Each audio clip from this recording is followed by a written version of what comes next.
You're very welcome back to the show. Now, in this digital age, many parents fear their lack of knowledge about cyber safety, and bullying means that they cannot keep up with what their kids are doing online. With that in mind, Cliona Curly from Cyber Safe Ireland is here with some tips for parents on how to spot the signs of cyberbullying and keep your children safe online. You're very welcome, Cliona, this morning. Thanks very much. What is cyberbullying and how does it manifest itself?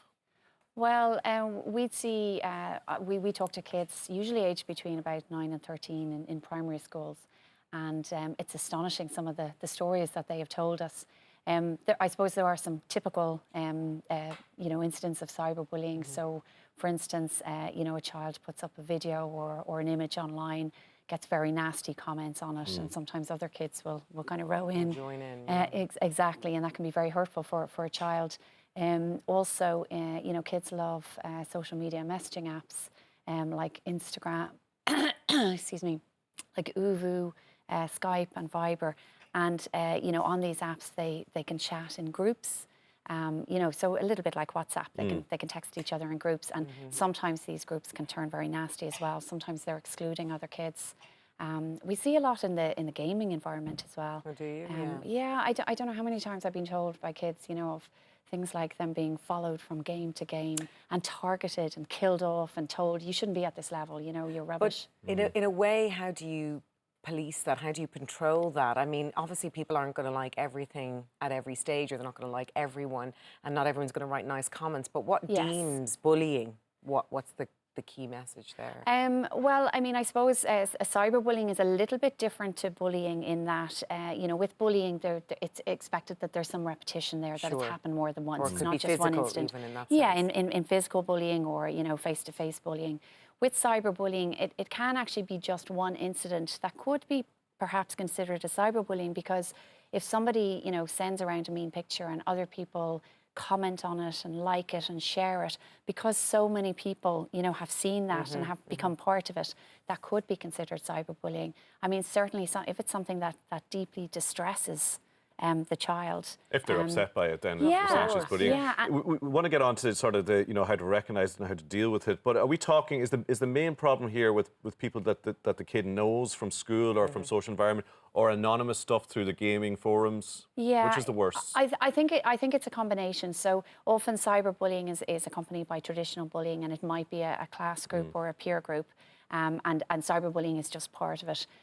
But a lot of kids are playing online with complete strangers, often with adults as well, particularly where they're playing over 18s games, which we see a lot. And, this kind of banter between adults is sometimes completely inappropriate and vicious environment for kids to be in. And worth mentioning as well that it's 13 is supposed to be the age to be on social media platforms, but a minimum of 13 for social okay. media and messaging. They're standardly 13, and this is because of a data protection law. In reality, I mean, we've talked to thousands of kids aged between, 8 and 13 over the last year, and okay, that's very young. The majority of them are already on social media. What are the warning signs in terms of looking for this? Maybe either knowing that your child is being bullied, or, God forbid, your child is the bully himself or herself. Yeah, absolutely, and often parents, they would worry about. They would worry about their child being bullied, but wouldn't necessarily worry about, their child bullying as well.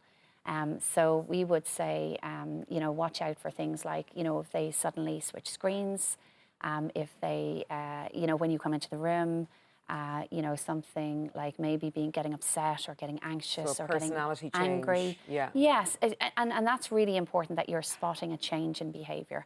So the more you can talk to your child about the internet, what they're seeing on the internet, the YouTubers they like, what they're seeing on the different apps and games, the more normal it'll become. And then you can spot if they suddenly clam up, which is another sign, if they suddenly don't want to talk about what's going on the internet. But I suppose also that's important as a guardian or a parent or a godparent. How do you manifest that? How do you change, or how do you deal with that as well?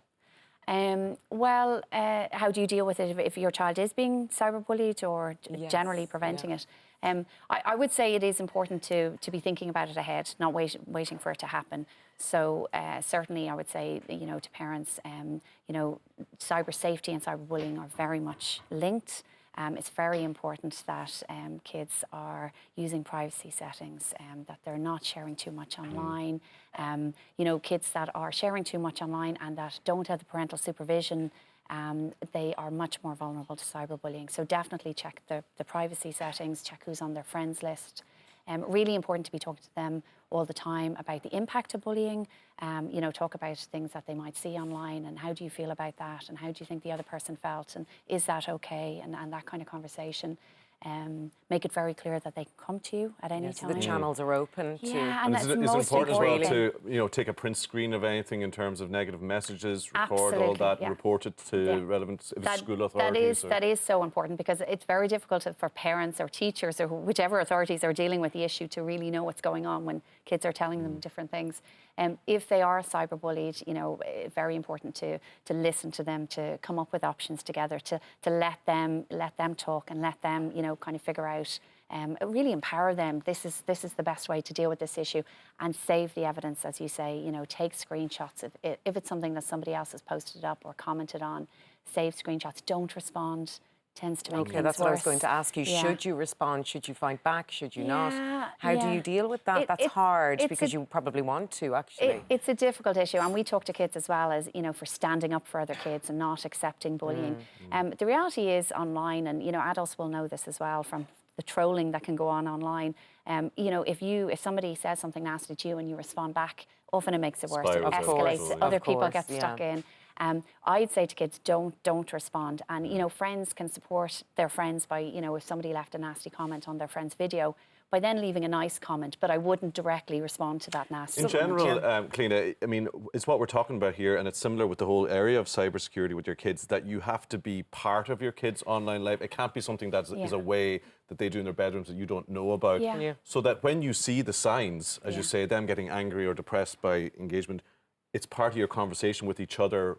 Who are you talking to today? And it's not suddenly a new thing that you have to deal with, that you're part of it already. Is that fair? Yeah, it's so important to be part of it. I mean, we're meeting kids that are so young, I mean, well under the age of 13 often, that are online, and they're on Snapchat and Instagram. They're on all these online gaming environments. They're having a lot of contact with strangers. And, you know, often parents aren't part of that because really they don't know where to start. And the parent and the child doesn't necessarily want them to be part of it. No, of course not. You know, like, and it will get to the point where you have to balance your child's privacy, you know, and keeping them safe and you know, influencing their behaviour.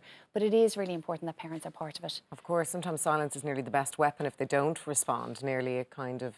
It might, not that it will disappear, but it might ease what's happening at the time. Yeah. I mean, we would say to parents, you know, the more you can talk to your children about that. We've produced, this week we released a scribe animation video, which is a really short video for parents, which gives some really simple steps they can take to deal with this issue. And lots more information on the CyberSafe Ireland website as well. cybersafeireland.org. Thank you so much for your time. Thank you, Appreciate Lisa. that.